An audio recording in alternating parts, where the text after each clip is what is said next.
¿En serio crees que el pensamiento filosófico es equivalente a la alquimia y que nada se perdería y se desaparecieran, por ejemplo, las obras de Hegel? Son dos preguntas distintas. El pensamiento filosófico es equivalente a la alquimia. Déjame una cosa clara, Augusto Guzmán, 9510, por favor. ¿Cuál es la diferencia entre el pensamiento, lo que pienso yo, por ejemplo, que soy un pobre diablo, y el pensamiento filosófico, pensamiento de un filósofo? ¿Qué hace diferentes mis valoraciones de las valoraciones filosóficas? Si me lo explicas, a partir de ahí ya te puedo dar una respuesta. Y me comprometo a dártela, ¿eh? Ahora, nada se perdería si desaparecen las obras de Hegel. Se desaparecerían algunas especialidades para filósofos que viven reinterpretando a Hegel todavía y por eso cobran en las universidades, pero no creo que la humanidad como tal perdería nada.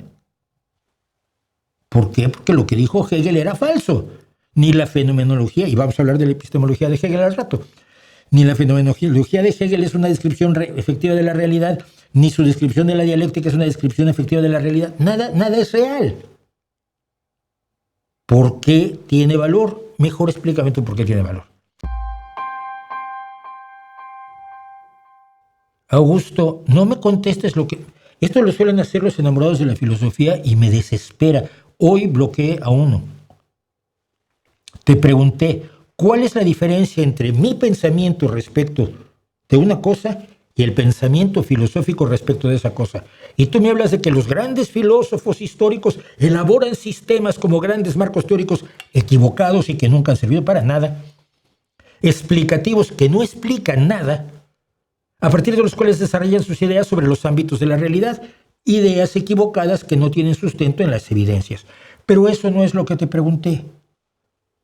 Augusto Guzmán, 9510. Te pregunté, y se lo pregunto constantemente a los filósofos, a los filosofitos y a los filosofólatras. ¿Cuál es la diferencia entre lo que yo pienso y el pensamiento filosófico? Entre una reflexión y una reflexión filosófica. Dame la diferencia, una diferencia tan clara que cualquiera pueda ver una afirmación y decir, esa es una afirmación filosófica y esa no. Y no me lo hagas con ejemplos, sino con conceptos. No voy a hacerlo, pero bueno.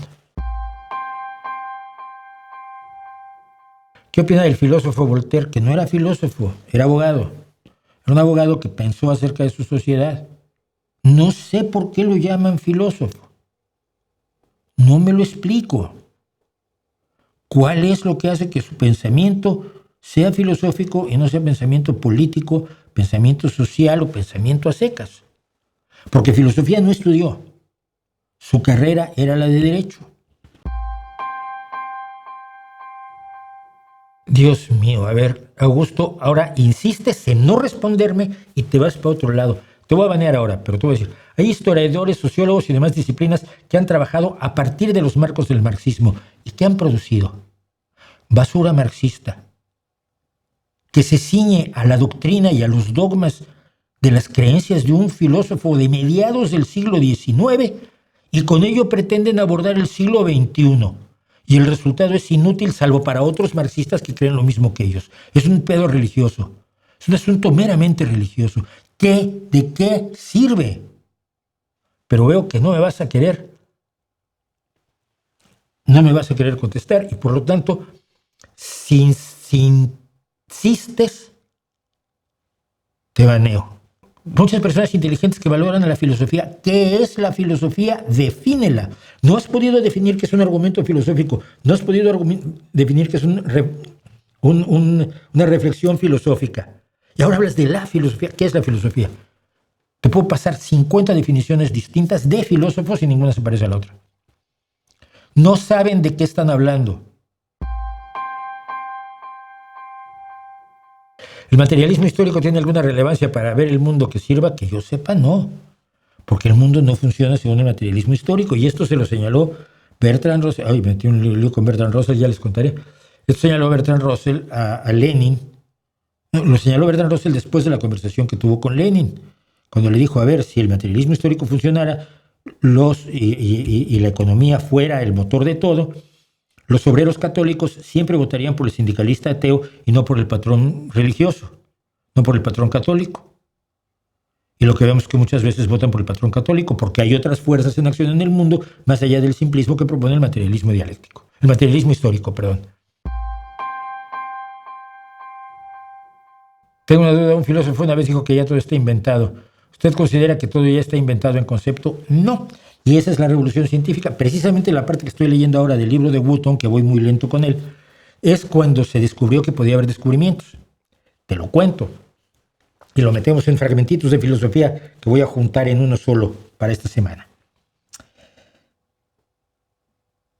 Hasta la revolución científica, hasta Galileo, la convicción de todo el mundo era que todo ya era sabido, que los antiguos, concretamente los griegos y los egipcios, que los griegos sacaron sus ideas de los egipcios, lo sabían ya absolutamente todo. Pero en el transcurso del tiempo, por horrores y horrores de la tristeza, se había olvidado. Entonces, cuando se descubría algo nuevo, se hablaba de memoria, se rememoraba algo que los antiguos ya sabían. Por eso se estudiaba a Aristóteles y a Platón y a los antiguos, tratando de desentrañar cosas que no tuviéramos presentes, pero que ellos ya sabían y podías leer allí. Cuando Galileo presenta sus dibujos de Saturno, que primero aparece con orejas, luego ya se ve que son anillos, pero el de 1610 es precioso porque son dos orejas de Saturno. Cuando presenta las manchas solares, las montañas de la Luna, las lunas de Júpiter, se empieza a buscar dónde dicen eso los antiguos. Y entonces nace la idea de que se pueden descubrir cosas nuevas. Fíjate lo potente que es esto. No se creía que pudiera haber descubrimientos. Pero en el momento en que Colón regresa de América y dice que se ha descubierto un lugar, ha encontrado un lugar que no estaba antes, que no estaba en la imagen del mundo que se había creado y que decía Aristóteles que había. Un mundo que era semiesférico por abajo y más alargado por arriba, donde abajo del Ecuador pues no había vida, pero el cual estaba formado por Europa, África y Asia. Y precisamente por eso Colón creía que se podía ir de Europa a Asia, porque era pequeñito, porque el mundo era más pequeñito, según se creía, según se sacaba de lo que se sabía, o de lo que se creía saber, porque se lo había inventado Aristóteles. Y cuando Colón llega y descubre que no, que aquello es más grande, como ya lo había dicho otro, por cierto, pero que ahí en medio hay una cosa que nadie había visto nunca y que no tienen los griegos, se empieza a hablar de descubrimiento. Y se empieza a hablar de los descubrimientos en ciencia. Y esto es un cambio que se produce a lo largo de todo el siglo XVI y XVII. Se descubren cosas nuevas y las descubren personas que no están rememorando, sino que son descubridores. Y entonces empieza a ponérseles el nombre de otros a sus descubrimientos. A sus descubrimientos. El nombre de los descubridores a los descubrimientos. El teorema de Pitágoras no se llamó el teorema de Pitágoras sino hasta el siglo XVII. Y cosas así. Entonces, había la idea de que ya se sabía todo, que ya todo estaba escrito. Y esto los filósofos todavía lo repiten. La realidad es que no.